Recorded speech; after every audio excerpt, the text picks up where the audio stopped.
Allah tidak pernah tinggalkan Anda. Mungkin ini ujian untuk membuat Anda lebih hebat lagi di masa depan. Kalau Anda tidak tahan bantingan yang sekarang, bagaimana Anda bisa mengatasi pelintiran yang akan? Semua keadaan jiwa kita, hati kita, perasaan-perasaan kita sudah lebih dulu bahkan pernah dirasakan oleh Nabi Muhammad SAW.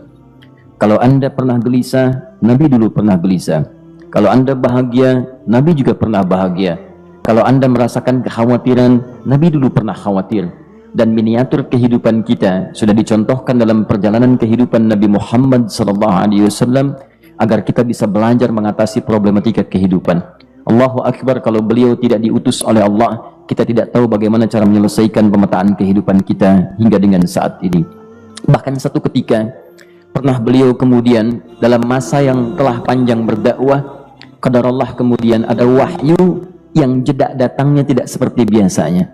Biasanya datangnya cepat, berganti hari turun wahyu, ganti pekan turun wahyu. Ini beberapa masa wahyu belum turun. Ada hikmah di balik itu. Teman-teman sekalian, tiba-tiba beliau naik ke atas bukit, wahyu belum turun juga. Pulang ke rumah, belum turun juga.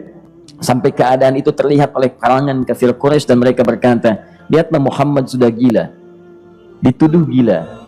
Jadi kalau Anda cuma dituduh dengan hal-hal yang ringan, dituduh soleh, kan? Dituduh kemudian orang yang berubah, dituduh semakin beriman dan sebagainya, barangkali itu lebih baik. Nabi dituduh gila, Anda bayangkan. Tuh Muhammad sudah gila, Muhammad sudah ditinggalkan oleh Tuhannya, Muhammad sudah kehilangan pegangannya, Muhammad sudah tidak punya orientasi, orangnya sudah nggak jelas, bolak-balik tidak karuan, naik ke atas bukit seakan-akan orang yang frustasi dan seterusnya. Tapi tahukah Anda apa yang terjadi? Setelah berbagai cacian, makian, tuduhan macam-macam diterima oleh Nabi SAW, lantas tibalah masanya Allah menurunkan satu surah, bahkan disandingkan dengan surah yang lainnya, bersandinglah dua surah ini secara bersamaan turun, surah ke-93 dan surah ke-94-nya, terkait berkelindan memberikan satu harapan yang sangat panjang.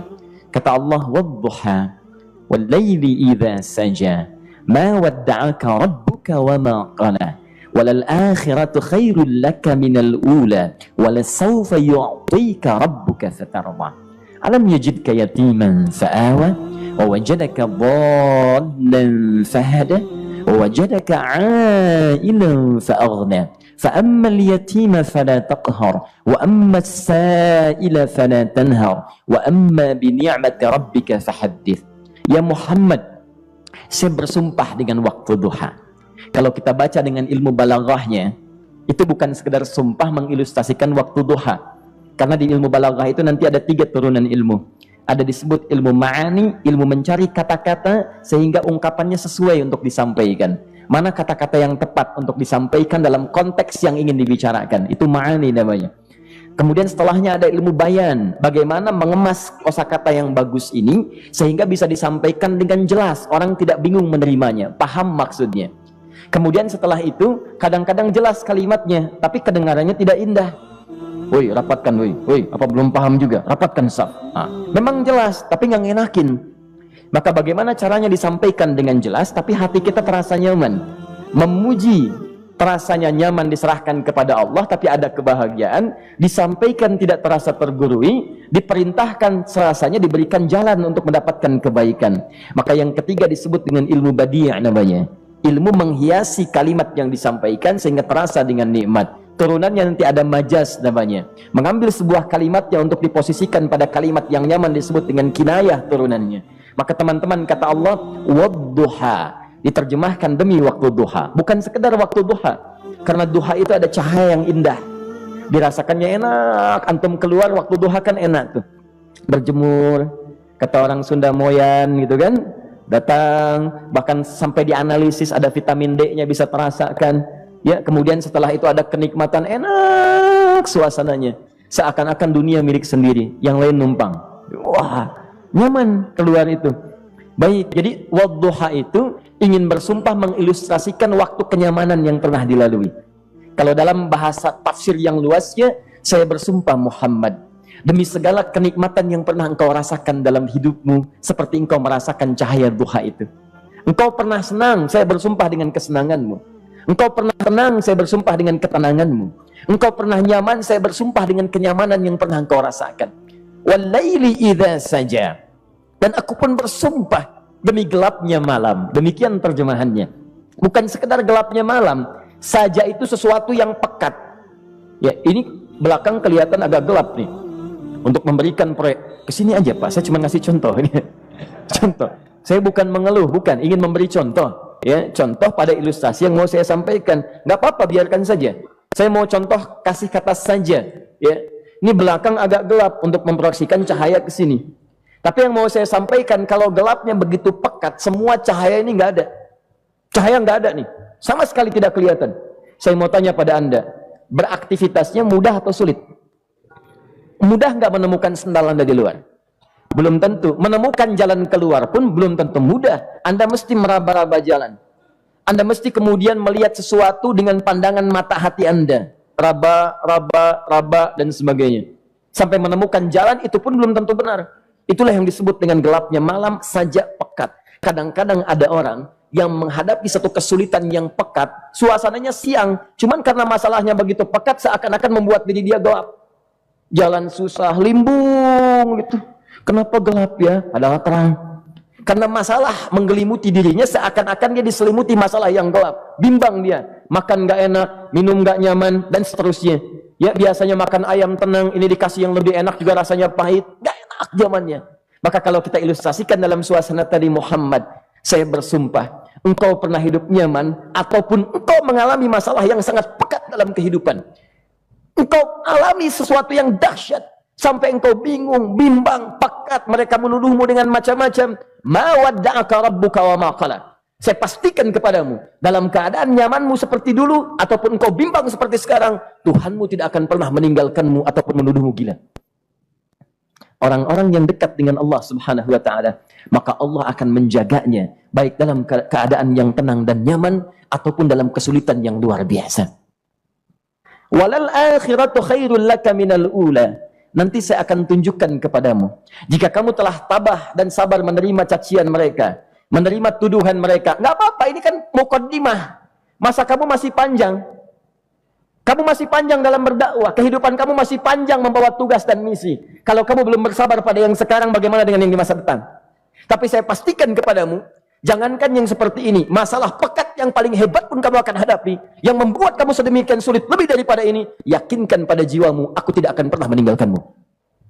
Ini prinsip dalam kehidupan kita. Jika Anda menggantungkan hidup kepada Allah, Anda bersandar dengan baik kepada Allah, maka ayat ini akan mengatakan, teman-teman sekalian, Allah tidak akan pernah meninggalkan Anda dalam setiap kehidupan Anda. Nanti, sekarang perjuangan, kata Allah, walal akhiratu khairul laka minal ula. Nanti saat kamu tiba di akhirat, saya akan tunjukkan kepadamu ada yang lebih hebat yang tidak pernah engkau rasakan sebelumnya saat di bumi. Tidak akan ada lagi kesulitan yang kamu hadapi. Tidak akan ada lagi cacian yang kamu kemudian hadapi. Tidak ada lagi kemudian tuduhan yang kemudian kamu rasakan. Aku akan berikan apapun yang kamu inginkan sampai kamu puas. Wala sawfa yu'tika rabbuka fatarda. Nanti kamu pengen apapun, aku berikan. Kalau saufa masih ada jeda, ya. Kalau bahasanya wa yu'tika mungkin seketika. Tapi ketika mengatakan saufa, artinya bukan saat ini Muhammad. Sekarang pun aku berikan, tapi nanti yang di akhirat aku berikan sampai kamu merasa puas. Ayo minta apa saja. Hadir, hadir, hadir, hadir. Tapi yang paling indah, kalau kamu tidak percaya, alam yajidka yatiman fa'awa. Cobalah ingat, kalau sekarang sedang susah, coba ingat dulu. Bukankah saat kamu yatim, aku yang merawat sampai kamu tidak merasakan kegelisahan itu? Lahir bapak tidak ada, aku cukupkan dengan kakek. Kakek meninggal, aku hadirkan ibu dan paman hadir di sekitaranmu. Ibu meninggal, ada kakek. Kakek meninggal, ada paman. Dan Khadijah hadir di sekitaranmu. Bukankah aku rawat pada saat itu? Wajadaka dhallan fahada. Kamu sedang bingung, sedang susah. Bukankah sering aku berikan petunjuk kepadamu? Wajadaka ailan fa'aghna. Kamu merasakan kesulitan, lahir dalam keadaan yatim, tidak ada pendukung, maka aku jadikan kaya. Bukankah saat kamu menikah dengan Khadijah, aku tambahkan lagi pendukung untuk misi dakwahmu? Ini pesan dalam Al-Quran. Kalau Anda sedang merasa susah, kalau ingin menenangkan diri, ingat-ingat yang baik-baik yang dulu. Kalau Anda sedang jatuh dalam bisnis, ingat-ingat saat Anda meningkat dalam bisnis Anda. Allah tidak pernah tinggalkan Anda. Mungkin ini ujian untuk membuat Anda lebih hebat lagi di masa depan. Kalau Anda tidak tahan bantingan yang sekarang, bagaimana Anda bisa mengatasi pelintiran yang akan datang? Karena dalam kehidupan bukan cuma dibanting. Anda mungkin mengalami penyingkiran, penyungkuran, lipatan, guntingan, bantingan, macam-macam. Jadi kalau satu gaya belum bisa Anda atasi, bagaimana Anda bisa berharap mendapatkan turunan yang lainnya? Selalu ingat bahwa jika hidup Anda ingin tampil gaya, Anda harus merasakan tekanan dalam kehidupan. Karena F selalu berbanding lurus dengan P, hukum Pascalnya. Gaya berbanding lurus dengan tekanan. Orang yang ingin tampil gaya dalam kehidupan, maka dia mesti siap menghadapi tantangan-tantangan hidup yang diatasi. Turun ayat. Sampai ujungnya. Jadi kalau kamu sudah begini lagi, jangan pernah kamu membentak orang lain. Jangan pernah merendahkan orang lain. Karena Allah pun menjaga setiap hamba sepanjang ia mendekat kepadamu. Setelah itulah turun kemudian surah Al-Insyirah. Alam nashrah laka sadrak. Antum kenal Nabi Musa? Baik. Tapi agak lumayan lah. Tadi saya di Soreang kenal Fir'aun. Di sini Musa. Baik, alhamdulillah. Perhatikan ya, dahsyatnya pemberian Allah kepada Nabi Muhammad SAW. Nabi Musa alaihi salam, dan seringkali kita bacakan untuk memohon kepada Allah. Rabbi syrahli sadri. Perhatikan baik-baik. Ini keunggulan Nabi Muhammad SAW dibanding Nabi Musa alaihissalam. Dua-duanya Nabi, Rasul, tapi masing-masing punya keistimewaan. Musa, Nabi, berdakwah, memohon kepada Allah kelapangan hati. Rabbi syrahli sadri. Ya Allah, tolong lapangkan hatiku nih. Kenapa mesti lapang? Karena pasti Musa merasakan nih. Saya tahu betul karakter Fir'aun. Belum apa-apa sudah memaki. Kalau orang yang hatinya tidak lapang, tidak akan tahan dengan makian, keluarlah kemudian balasan yang tidak digambarkan sebelumnya. Fir'aun itu kasar. Kasarnya bukan sekedar kasar, bahkan saking kasarnya bisa berujung pada eksekusi kematian. Saya contohkan tadi di sore yang ini, saya nggak suka dengan rambutnya nih, kata Fir'aun. Bukan nyuruh nyukur mas, tolong pisahkan kepala dari badannya. Gitu gayanya tuh, Fir'aun. Ya, bukan nggak ngenakin, susah dengan Fir'aun itu. Jadi kalau belum apa-apa datang Musa ke situ, hatinya tidak seluas samudra, hatinya tidak lapang, cuman seluas gelas, tidak akan sabar menerima cacian Fir'aun. Begitu datang dicaci, dasar anak gak tahu diri, gak tahu malu, sudah saya rawat begini. Ya Allah, saya bosan dengarnya, matiin aja sekarang. Musa Nabi berdoa dikabulkan. Cuman kalau Fir'aun kemudian ajalnya misal wafat pada saat itu, tidak akan jadi contoh kepada kita untuk kekinian. Bagaimana orang yang bebal untuk bertobat kepada Allah Subhanahu wa Ta'ala. Bagaimana penyimpangan dalam kedudukan. Bagaimana dia kemudian akrab dengan pengusaha yang gelap. Di pengusaha gelap berpartner dengan penguasa zalim. Sudah ada dari dulu.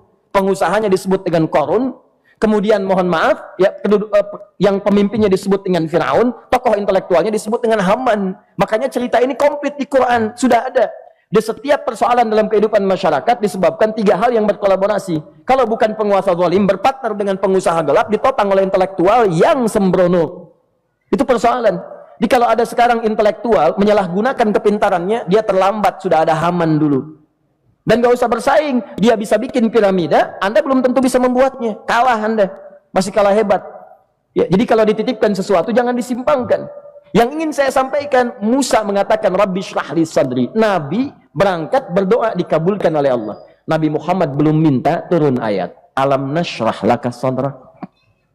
Yang ini minta Rabbi syrahli sadri. Nabi Muhammad alam nashrah laka sadrak.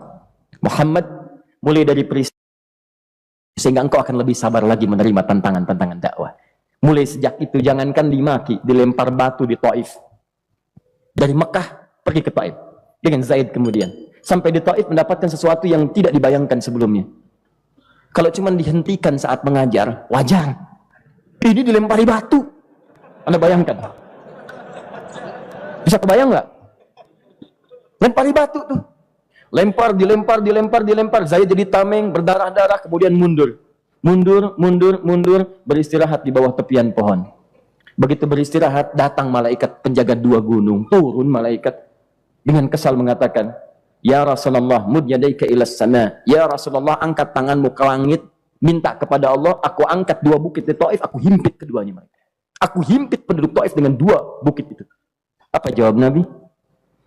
Karena sudah mendapatkan kelapangan, ketenangan, belajar dari peristiwa-peristiwa tadi, indah jawabannya. Lah, katanya, tolong jangan lakukan. Innahum qaumun la ya'lamun.